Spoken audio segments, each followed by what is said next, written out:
Ang gasoline-powered na mototaxis ang pinakapopular na uri ng transportasyon sa Lima.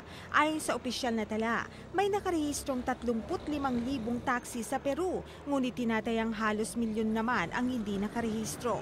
Ayon sa Transport Ministry, karamihan sa mga taxis na ino-operate ay nasa mahirap na bahagi ng metropolitan areas, lalo na sa kabiserang Lima. Ang mototaxi na pwedeng magsakay ng 3 katao, ang mura at madaling ibiyahe na form of transport na may kakayahang maglabas-masok sa mga traffic na masisikip na urban areas. Sa isang garahe sa San Marcos University sa Lima, si Engineer Werner Pacheco at ang kanyang mga estudyante ay umaasa na maiko-convert nila ang libu-libong motorbike sa solar electric power para makatakbo ito ng tahimik at malinis. Maaring i-charge ang baterya na maaring mapatakbo sa gabi ang sasakyan ng hanggang 75 milya.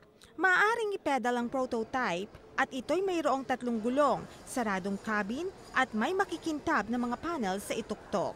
Para sa iBalita, ako si Rachel Jonedo.